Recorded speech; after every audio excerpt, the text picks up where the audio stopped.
Early March 1943. Port Moresby, Papua New Guinea.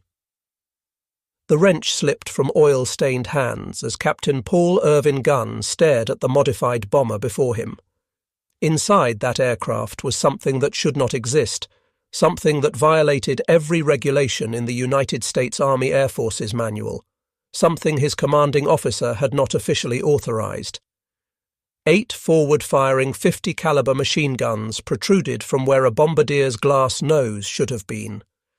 The B-25 Mitchell medium bomber, designed for precision bombing from altitude, had been transformed into something entirely different: a ship killer, a commerce destroyer, an illegal experiment that would either save the Pacific Theatre or earn Gunn a court-martial.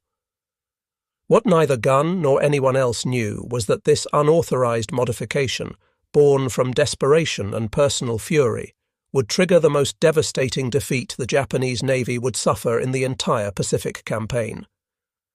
The mathematics of Allied victory in the Southwest Pacific were being written not in battle plans approved by Washington, but in welding shops and maintenance hangars by a 43-year-old maverick who was fighting his own private war.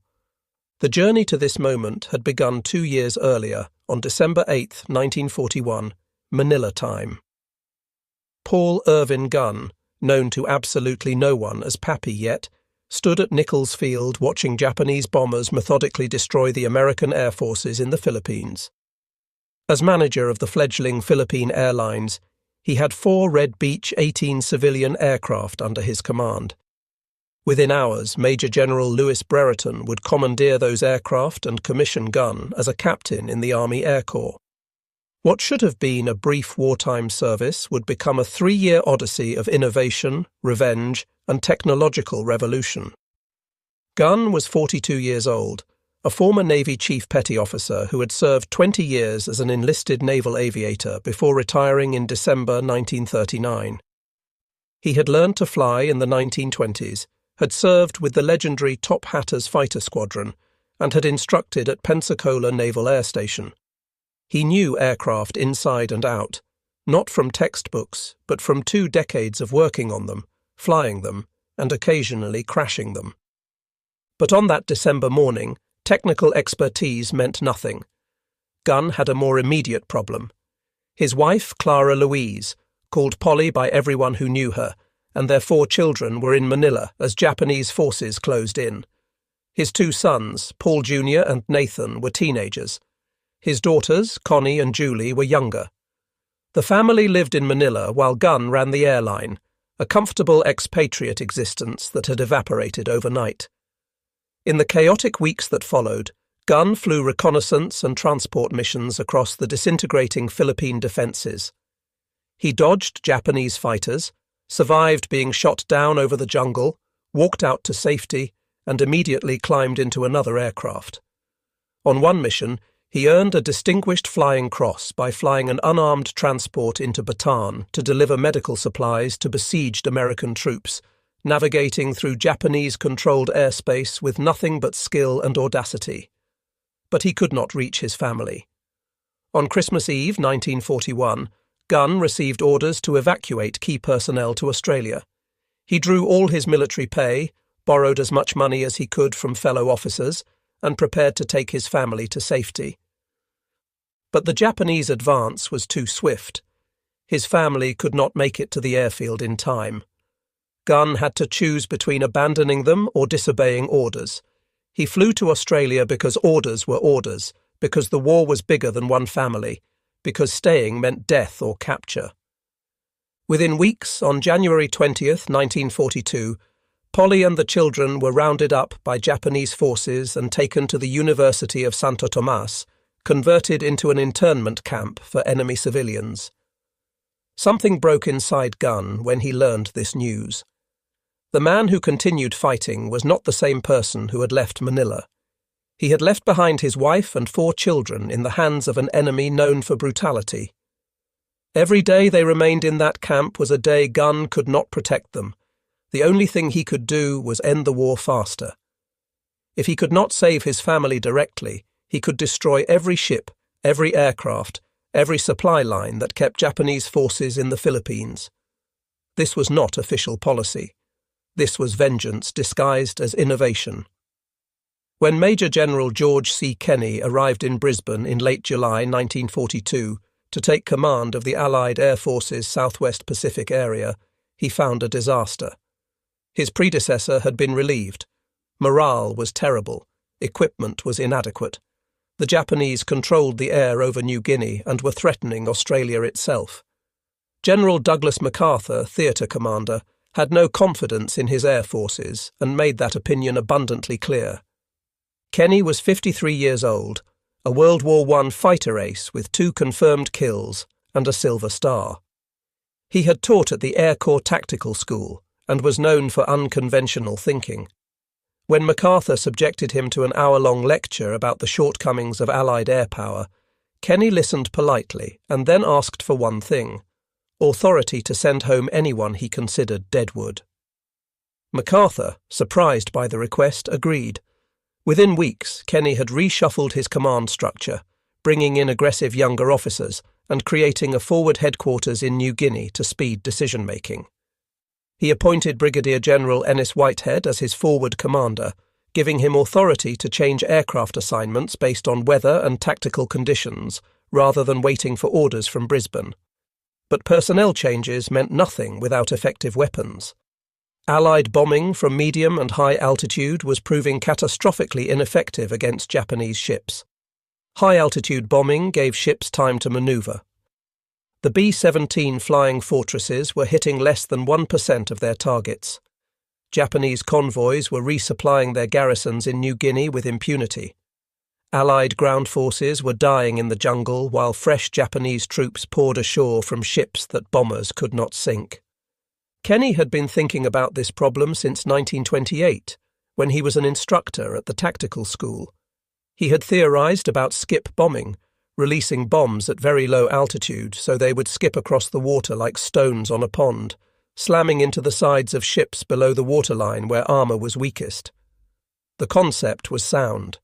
The execution was proving difficult. B-17S lacked forward-firing armament. Coming in at mast height meant flying through withering anti-aircraft fire with nothing to suppress the gunners. Then Kenney discovered Paul Gunn, and everything changed. In August 1942, Kenney learned that someone in the 3rd Attack Group was modifying a 20 Havoc light bombers without authorization. The modifications were crude but effective. Someone had removed the bombardier from the transparent nose and installed 450 caliber machine guns in his place, all firing forward. The idea was to strafe Japanese positions at extremely low altitude, suppressing ground fire before dropping bombs. Kenney investigated and found Captain Paul Gunn, working essentially alone, scavenging weapons from wrecked fighters and mounting them in attack aircraft. Gunn had taught himself aircraft modification through trial and error. He had no formal engineering degree, but he understood aircraft structures, weight distribution, and weapons systems from 2 decades of hands-on experience.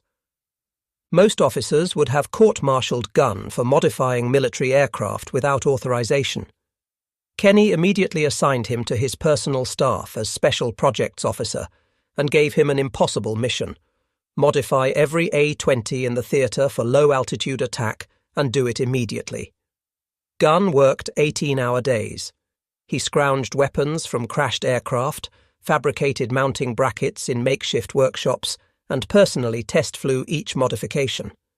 He added 4 50 caliber machine guns to the nose of each A-20, mounted additional guns along the fuselage, and installed bomb racks for parachute fragmentation bombs. The modified A-20S went into combat in September 1942, striking a Japanese airfield at Buna. The results exceeded all expectations. The strafer A-20S came in at treetop level, guns blazing, suppressing anti-aircraft positions before releasing their bombs. Japanese defenders, accustomed to high-altitude bombers they could see coming for minutes, had no time to react.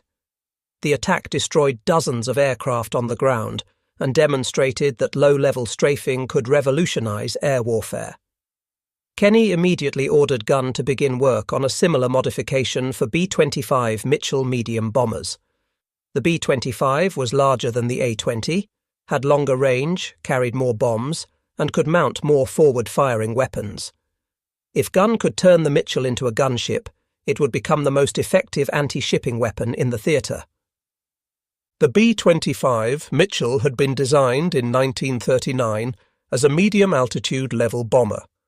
It was a twin-engine aircraft with a wingspan of 67 feet 7 inches, powered by two Wright R2600 radial engines producing 1,700 horsepower each. Normal armament consisted of 6 50-caliber machine guns for defence and 3,000 pounds of bombs. It carried a crew of 5, pilot, co-pilot, bombardier, radio operator and gunner.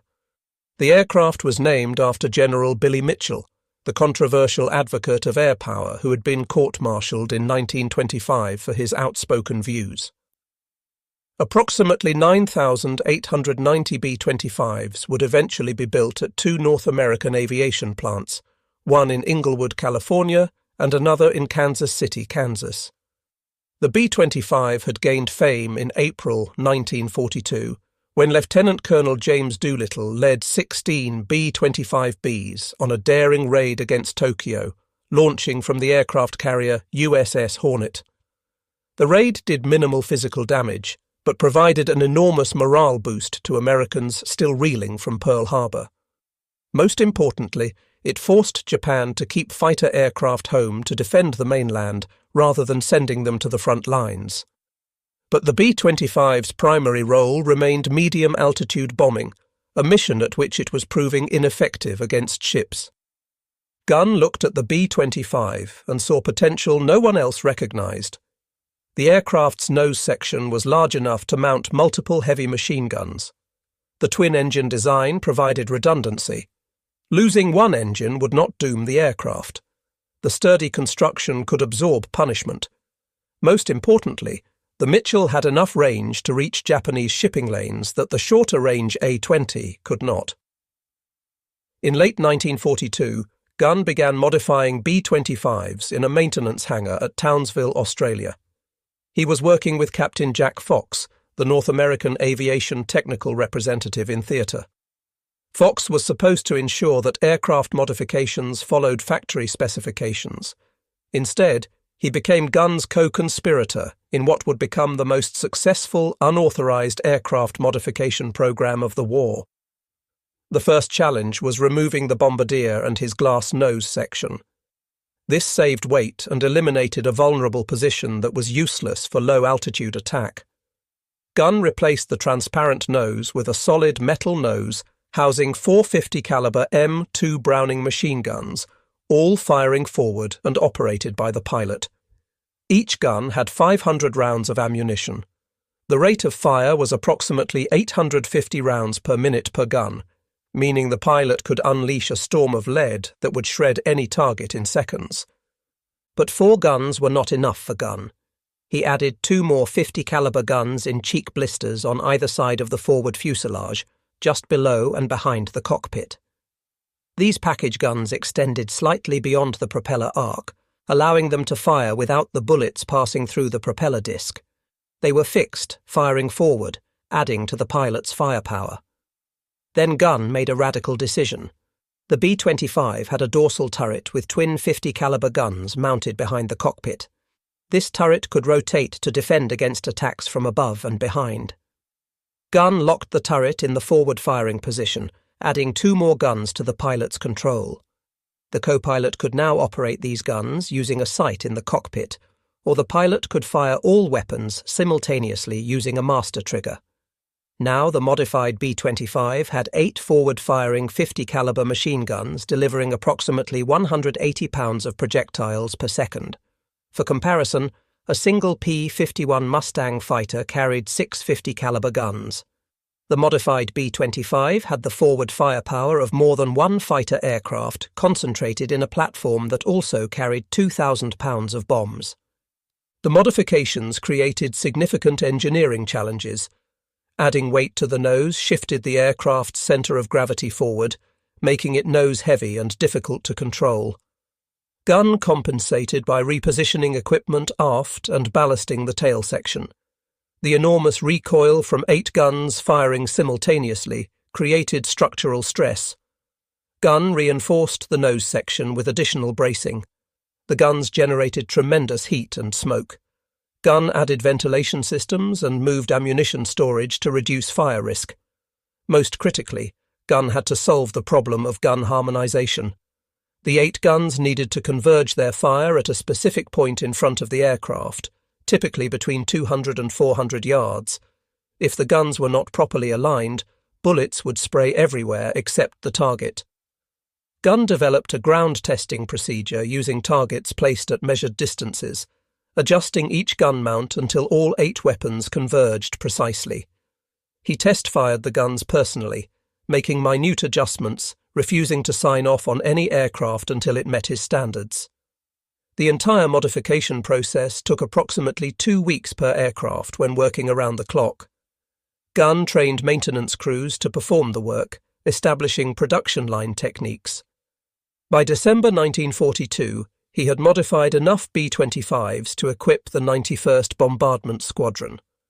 The squadron needed a commander who understood low-altitude attack and was not afraid to violate conventional bombing doctrine. Kenny selected Major Ed Larner, a pilot who had risen from first lieutenant to major in just a few weeks due to his aggressive leadership in combat. Larner had demonstrated exceptional skill in low-level missions and had earned Kenny's trust. Larner and Gunn developed the tactics that would transform naval warfare. The modified B-25s would approach Japanese ships at extremely low altitude, sometimes as low as 50 feet above the water, flying at maximum speed, approximately 300 miles per hour. At this altitude and speed, they were nearly impossible for ship gunners to track. The closing speed was too fast for manual aim, and the aircraft were already gone before gunners could adjust. As the B-25s approached, pilots would open fire with all 8 forward guns at a range of approximately 1,000 yards, walking the fire into the target ship. The stream of 50 caliber bullets would sweep the decks, killing or suppressing anti-aircraft gunners, destroying gun positions, shredding superstructures, and creating chaos. The purpose was not to sink the ship with gunfire, although the damage could be substantial. The purpose was to silence the ship's defences and create terror among the crew. Then came the bombs. At a range of approximately 200 to 400 yards, flying at minimum safe altitude, the pilot would release a bomb with a 4 to 5 second delayed fuse. The bomb would leave the aircraft travelling at 300 miles per hour, strike the water and skip across the surface. The bomb would bounce once, perhaps twice, then slam into the side of the ship at or below the waterline. The delayed fuse ensured the bomb did not explode on impact. Instead, it would penetrate the hull, sink slightly beneath the surface, and then detonate. The explosion occurred in the most vulnerable part of the ship, below the armour belt where hulls were thinnest. The blast was enhanced by the incompressibility of water, which transmitted shock waves with devastating efficiency. A single bomb exploding below the waterline could break a ship's keel, rupture fuel tanks, flood engine rooms, and cause catastrophic structural failure. By the time the bomb detonated, the B-25 was already past the target, climbing rapidly to avoid the blast and secondary explosions. The entire attack from first gunshots to bomb release took approximately 10 seconds. Skip bombing was not entirely new. The British had experimented with the technique. Some American pilots had tried it independently. But combining skip bombing with overwhelming forward firepower was Gunn's innovation. The strafer nose turned the bomber into its own fighter escort, suppressing defences before dropping bombs. This combination would prove devastating. While Gunn was modifying aircraft, Allied intelligence was monitoring Japanese naval movements. Ultra Intercepts, the code-breaking operation that had cracked Japanese naval codes, provided detailed information about enemy plans. Fleet Radio Unit Melbourne, known as FRUMEL, was reading Japanese messages almost in real time. In late February 1943, Frumell intercepted messages indicating a major Japanese convoy was being assembled at Rabaul on the island of New Britain. The convoy's destination was Lae on the northern coast of New Guinea. The cargo was troops and supplies for Japanese forces fighting Allied advances in Papua. The intelligence was specific. 8 transport ships would carry approximately 6,900 troops of the 51st Division. 8 destroyers would provide escort. The convoy would depart Rabaul at midnight on February 28, 1943, and arrive at Lae approximately 3 days later. This was Japan's maximum effort to reinforce New Guinea. If the convoy succeeded, Japanese forces would be strengthened significantly, potentially stopping Allied advances. If the convoy failed, Japan would lose thousands of experienced troops and likely never attempt another major reinforcement by sea. General Kenny saw an opportunity to test his modified aircraft and new tactics against the most important target since Pearl Harbor. He assembled every available aircraft in theatre for a coordinated attack. The strike force would include B-17 flying fortresses bombing from medium altitude, Royal Australian Air Force Beaufighters strafing at low level, P-38 Lightning fighters providing air cover, and modified B-25 strafers executing skip bombing attacks. It would be the largest coordinated air operation in the Southwest Pacific to date. Kenny personally briefed squadron commanders on February 28th. The orders were explicit. Find the convoy, attack without mercy, give no quarter, sink every ship. This was not a raid. This was annihilation. At midnight on February 28, 1943, the Japanese convoy departed Simpson Harbour at Rabaul. Rear Admiral Masatomi Kimura commanded from the destroyer Shirayuki. The convoy consisted of 8 cargo transports: Kyokusei Maru, Kembu Maru, Teiyo Maru, Nojima, Ayo Maru, Taimei Maru, Shinai Maru, and Oigawa Maru. 8 destroyers provided escort: Shirayuki, Asashio, Arashio, Tokitsukaze, Yukikaze, Uranami, Shikinami, and Asagumo. Approximately 100 Japanese Zero fighters would fly air cover during the voyage. The convoy was the strongest force Japan had assembled for a resupply mission. Kimura expected to lose ships. Every previous convoy to New Guinea had suffered losses, but Japanese commanders believed enough ships would survive to deliver the troops. They were wrong. The convoy was spotted that afternoon by a B-24 Liberator on patrol. The crew radioed the position, course, and composition. Kenny's command immediately launched reconnaissance aircraft to track the convoy. Weather favoured the Japanese initially. 2 tropical storms moved through the area, providing cloud cover and reducing visibility. Allied aircraft maintained contact but could not attack effectively through the storms. The convoy made good progress, moving at 7 knots, approximately 8 miles per hour. The slow speed was dictated by the heavily loaded transports. The destroyers could have made 20 knots or more, but they had to match the convoy's pace. By nightfall on March 1st, the Japanese had covered approximately 90 miles. They were roughly halfway to Lae. The weather was deteriorating, which Kimura welcomed. Poor weather meant fewer Allied aircraft. But the storms also meant rough seas that pounded the transports. Troops below decks suffered terribly from seasickness in the crowded holds. On the morning of March 2nd, 1943, the weather improved slightly. Allied reconnaissance aircraft regained visual contact. At approximately 10 in the morning, 29 B-17 flying fortresses attacked from 5,000 feet. The high-altitude bombing was predictably ineffective. The B-17s claimed hits, but Japanese records indicate minimal damage. One transport may have been damaged slightly. The attack served one purpose. It forced the convoy to alter course repeatedly, slowing progress toward Lae. Throughout March 2nd, additional B-17 strikes continued. The flying fortresses dropped dozens of bombs from various altitudes. Ships maneuvered frantically, and Japanese fighters engaged the bombers. Several B-17s were damaged. 3 Japanese fighters were shot down. But no ships sank. The high-altitude attacks were harassing the convoy, not stopping it. As night fell on March 2nd, Kenny knew the critical attack would come the next morning. The modified B-25s were ready. Major Lana had briefed his pilots repeatedly. They had rehearsed the attack profile on a wrecked ship on February 28th, using combined formations of B-17, B-25, P-38 and bow fighters. Every pilot understood the mission.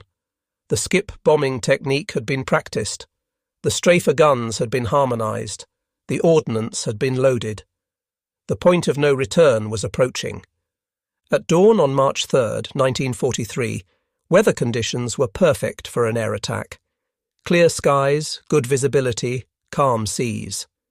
Rear Admiral Kimura must have felt a chill of premonition.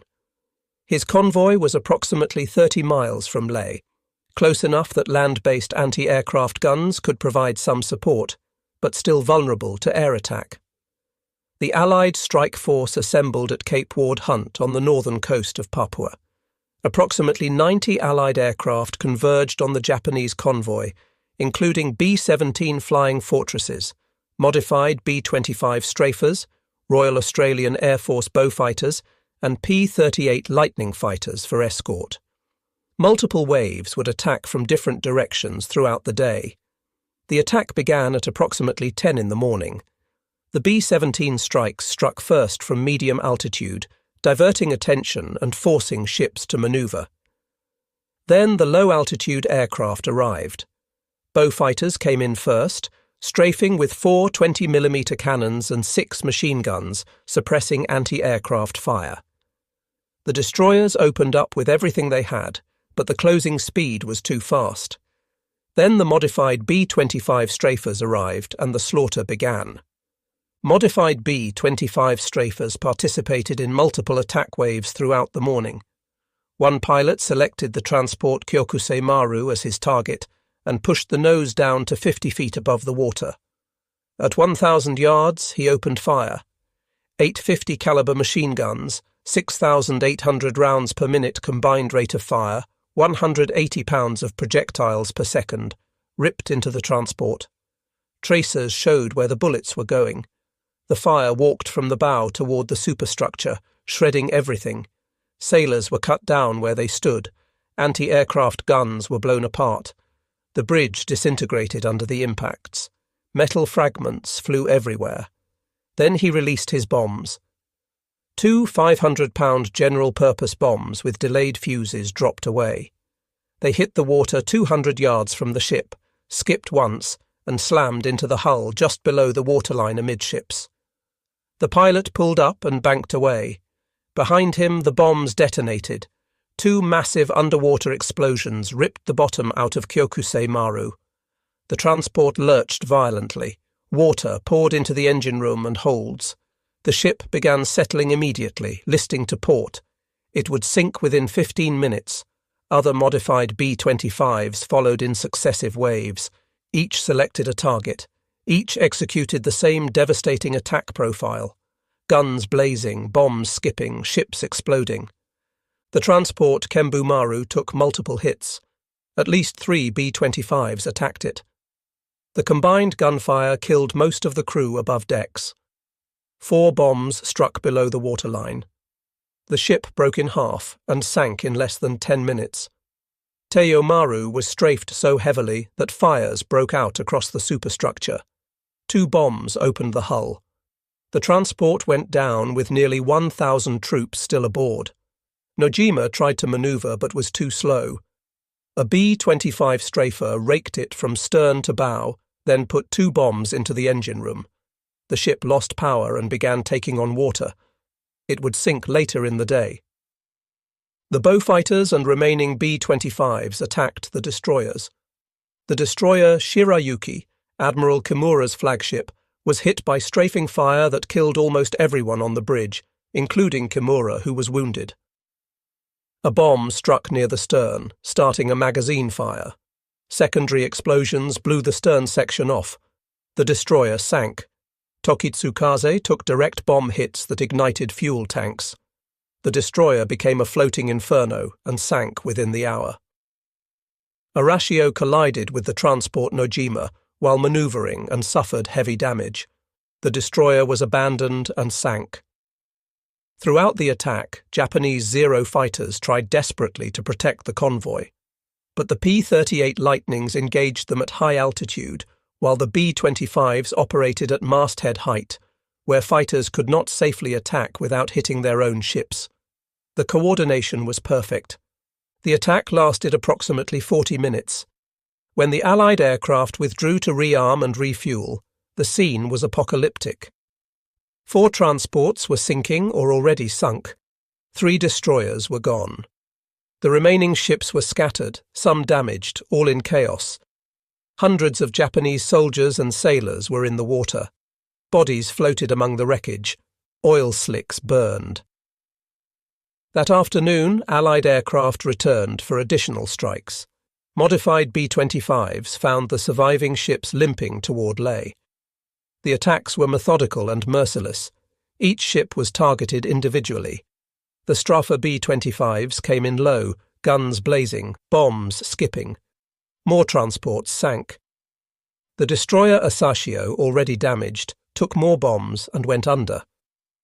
By nightfall on March 3rd, all 8 transports and 4 of the 8 destroyers had been sunk. Approximately 3,000 Japanese soldiers and sailors were dead or drowning. Another 2,700 would be rescued by the 4 surviving destroyers and by submarines sent from Rabaul. Only about 1,200 troops would eventually reach Leh, many without weapons or equipment. Of the 6,900 troops originally embarked, more than 5,700 were casualties. The convoy had been annihilated.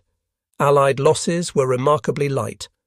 1 B-17 Flying Fortress was shot down.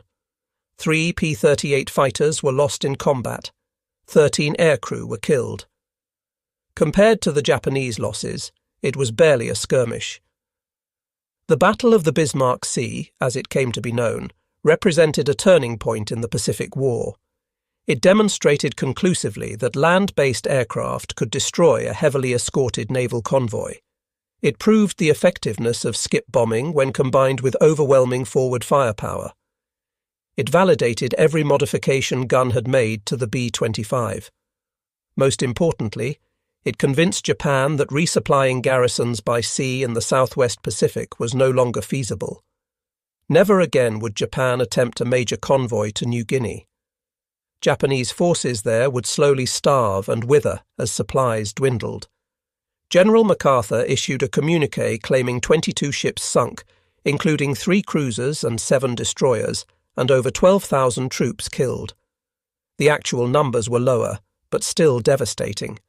The exaggerations were typical of wartime propaganda. What mattered was the strategic impact. Kenny had proven his concepts worked. Skip bombing was viable. Modified bombers were effective. Low-altitude attacks could succeed despite heavy defences. Paul Gunn, watching from Australia as reports came in, must have felt grim satisfaction. His modifications had destroyed a Japanese convoy. His aircraft had killed thousands of enemy troops. But his family was still in Santo Tomas, and the war was far from over. The success of the Battle of Bismarck Sea led to immediate expansion of the modification program. Kenny ordered all available B-25s in theatre converted to Strafer configuration. Gunn worked even harder, training additional crews, refining techniques, increasing production. By mid-1943, most B-25s in the Southwest Pacific had been modified. North American Aviation, the manufacturer, took notice. Company representatives visited Gunn's workshops, examined the modifications, and requested detailed specifications. The company wanted to incorporate Gunn's innovations into factory production. Gunn was promoted to major and sent back to the United States to work with North American Aviation at their Inglewood and Kansas City plants. He spent several months in 1943 and early 1944 working with engineers to design factory-produced Strafer versions of the B-25. The result was the B-25G, which mounted a 75mm cannon in the nose, along with 4 50-caliber machine guns. 405 B-25Gs were built. The 75mm cannon fired a 14.7-pound shell that could penetrate ship armour or destroy bunkers. But the cannon was difficult to load, required a crew member in the nose, and had a slow rate of fire. Gunn personally tested the B-25G in combat, leading a raid with the 3rd Attack Group against a Japanese destroyer. He hit the fire control system with the 75mm cannon, disabling the destroyer's ability to coordinate its guns. The ship was then sunk by conventional bombs. Gunn insisted publicly that he had sunk the destroyer with the cannon, but privately admitted it was the bombs that finished the job. The B-25H followed the G model into production. 1,000 B-25Hs were built with the 75mm cannon and 14 50-caliber machine guns arranged in various positions. The H model relocated the dorsal turret forward and eliminated the co-pilot position to save weight, with the navigator handling cannon loading. The massive firepower came at a cost. The B-25H was nose-heavy and difficult to control. Wright Field, the Army Air Force's development center, sent Gunn a message stating the modification was dangerous and aircraft should be grounded until the center of gravity issue was resolved. Legend has it, Gunn replied, "Put center of gravity in storage for the duration." We have a war to fight. The story may be apocryphal, but it captured Gunn's attitude perfectly. Technical perfection mattered less than combat effectiveness. The pilots learned to compensate for the handling issues. The final production variant, the B-25J, reverted to a conventional bombardier nose on some aircraft while retaining the strafer nose on others. 4,318 B-25Js were built, making it the most numerous variant. Some B-25Js were equipped with 8 forward-firing guns in the nose, 4 guns in cheek blisters, 2 guns in the dorsal turret, and 4 guns in waist positions. Total armament could reach 18 50-caliber machine guns, the most heavily armed bomber of World War II. The firepower was unnecessary in most situations, but it intimidated enemy forces psychologically. Japanese troops learned to fear the sound of Mitchell engines. The distinctive roar meant death was incoming. Throughout 1943 and 1944, modified B-25s devastated Japanese targets across the Pacific. In August 1943, B-25 strafers attacked Japanese airfields at WWII in New Guinea. The raids destroyed 174 aircraft on the ground, breaking the back of Japanese air power in the region. The WWII raids were possible because Gunn had solved another problem: range. B-25s had sufficient range for most missions, but WWII was at the limit. Gunn developed a technique using auxiliary fuel tanks carried in the bomb bay. Once the fuel was consumed, the tanks were jettisoned through an open hole in the floor. The system was crude, with fuel fumes permeating the fuselage and a breeze blowing through the aircraft, but it extended range by several hundred miles. The WWII raids ended Japanese air superiority over New Guinea and allowed Allied ground forces to advance with minimal air opposition. In November 1943, B-25 strafers attacked Rabaul Harbour in one of the war's most spectacular raids. Major Raymond "Jock" Hennebery led 38 B-25s against shipping in the heavily defended harbour. The attack occurred at masthead height with P-38s, providing top cover and phosphorus bombs creating smoke screens. Of 38 vessels in the harbour, 30 received direct hits. 1 heavy cruiser, 3 destroyers, and numerous transports and support ships were sunk or damaged. The raid paralysed Rabaul as a forward base and demonstrated that even the strongest Japanese positions were vulnerable to modified B-25s. In the Philippines campaign of 1944, B-25 strafers provided close air support for ground forces, destroyed Japanese supply lines, and attacked shipping throughout the archipelago. The aircraft became known as the Bat Out of Hell because attacks came so fast and low that defenders had no time to react. Gunn's modified B-25s were not the only weapons winning the Pacific War, but they were among the most effective. They destroyed hundreds of ships, thousands of aircraft on the ground, and killed tens of thousands of enemy troops. They enabled MacArthur's island-hopping strategy by isolating Japanese garrisons from resupply. They gave Allied forces air superiority that made amphibious landings possible. Gunn's personal war continued throughout this period. His family remained imprisoned at Santo Tomas. Letters occasionally reached him through the Red Cross, but communication was sporadic and censored. He knew conditions in the camp were deteriorating. Japanese guards became harsher as the war turned against them. Food became scarce. Disease spread. Gunn could do nothing except fight harder, hoping each mission brought the war's end closer. In late 1944, American forces invaded Leyte in the Philippines. Gunn was there, still flying combat missions at age 45, still looking for ways to destroy the enemy more efficiently. On a night in late 1944, Japanese bombers attacked Tacloban airfield on Leyte. Gunn was on the ground when white phosphorus bombs exploded nearby. Fragments tore into his shoulder, causing massive damage. The wound was severe, rendering his right arm useless and causing excruciating pain. He was evacuated to Australia for treatment and would spend months in recovery. The wound ended Gunn's combat flying, but his war was almost over anyway. On February 3, 1945, elements of the 1st Cavalry Division, forming a flying column, liberated Santo Tomas internment camp in Manila. The cavalry arrived just as Japanese guards were preparing to execute the camp's leadership. In the chaos of Manila's street fighting, American soldiers freed over 4,000 internees. Among them were Polly Gunn and her 4 children. They had survived 3 years and 14 days of internment. The family was emaciated, traumatized, but alive. General MacArthur personally visited the camp shortly after liberation and met the Gunn family. He arranged for them to be flown to Australia to reunite with Pappy Gunn. The reunion occurred weeks after liberation.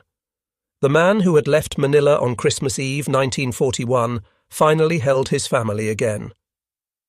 Polly had kept the children together through impossible circumstances. The boys, now young men, had survived the separation of male and female quarters. The girls had endured years of deprivation. They were together again, but they were different people than they had been. The war had changed them all. Gunn remained in the Army Air Forces after recovering from his wounds.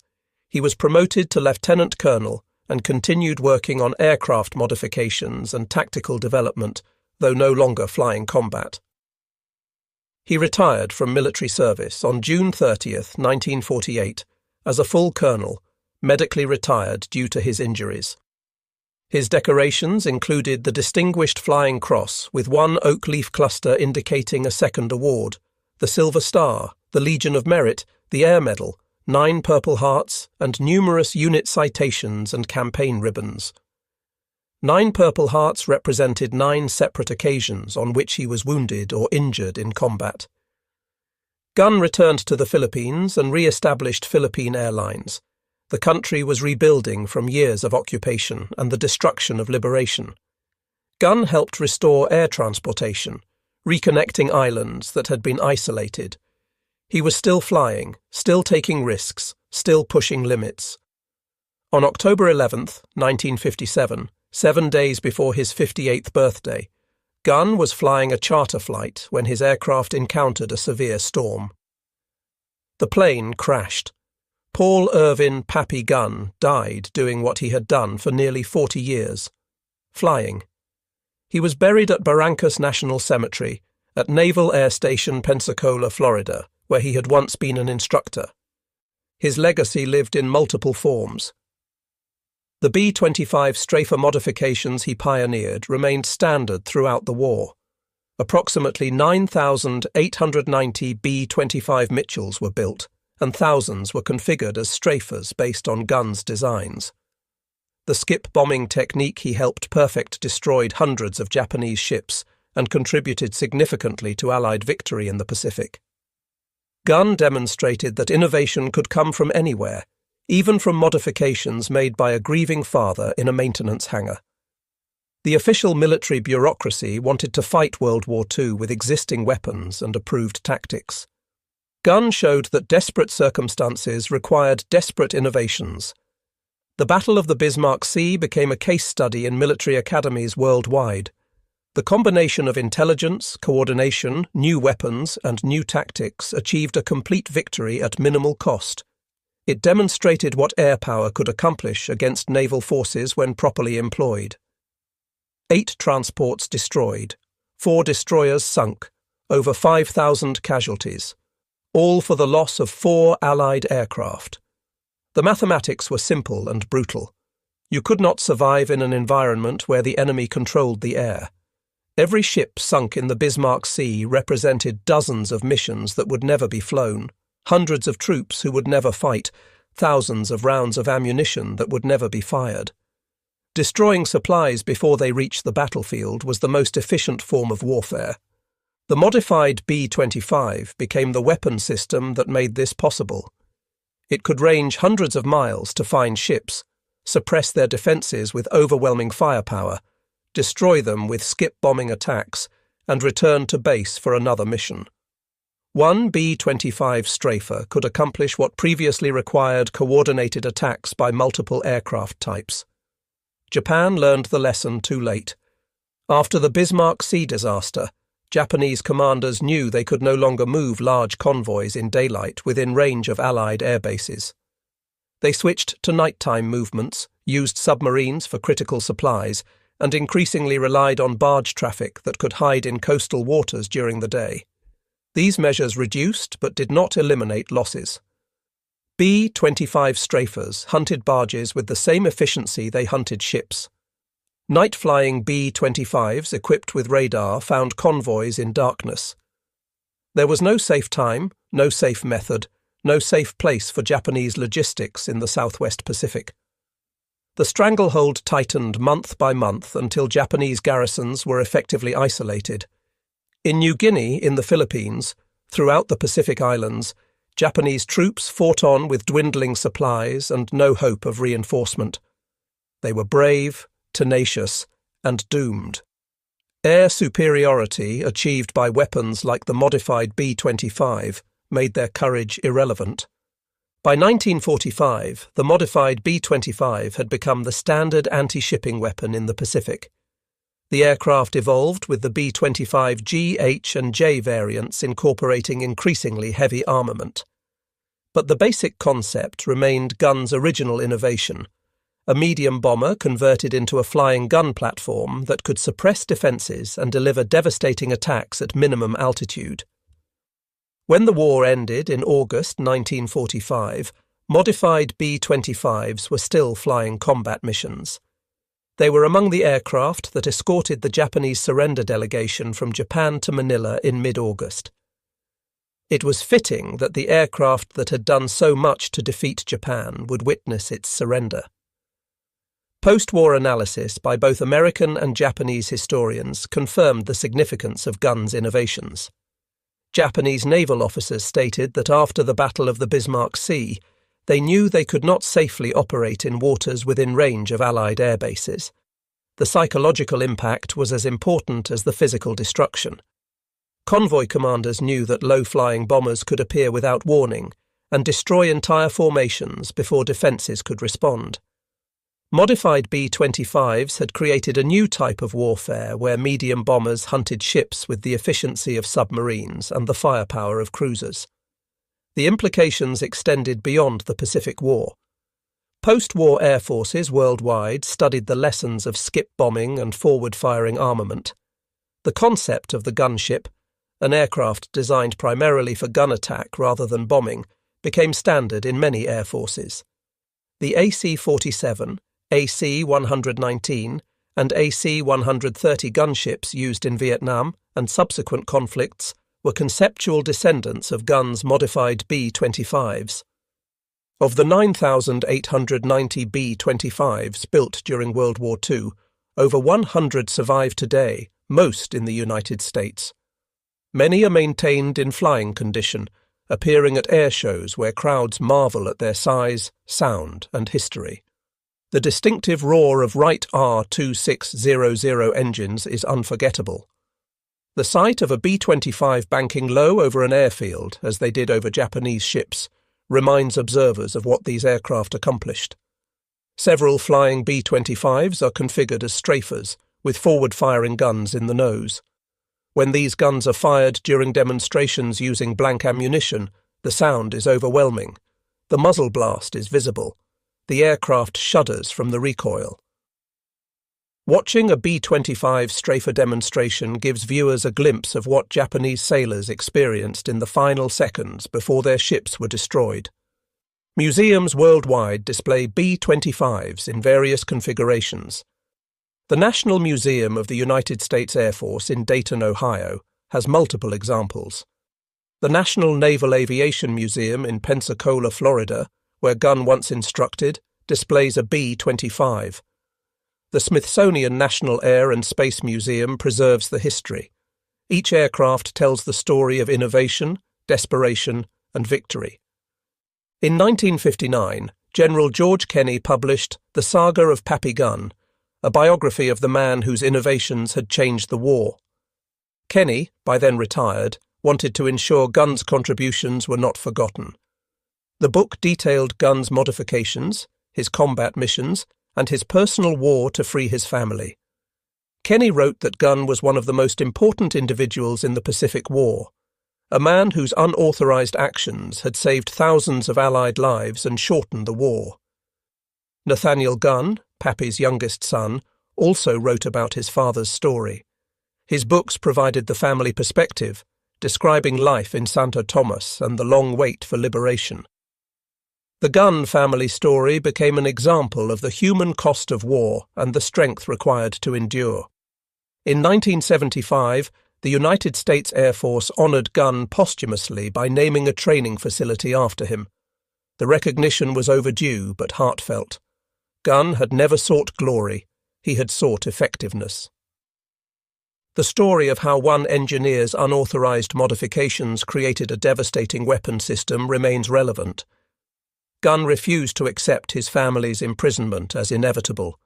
He refused to accept that existing weapons were adequate. He refused to accept regulations that prevented innovation. That refusal, combined with technical skill and Kenney's support, produced modifications that changed warfare.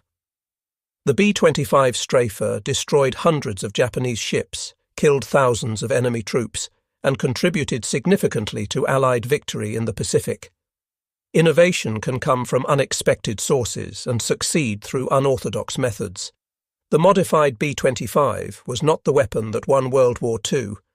That victory required contributions from millions of people using thousands of weapons over 4 years of global conflict. But the modified B-25 achieved effects disproportionate to its numbers.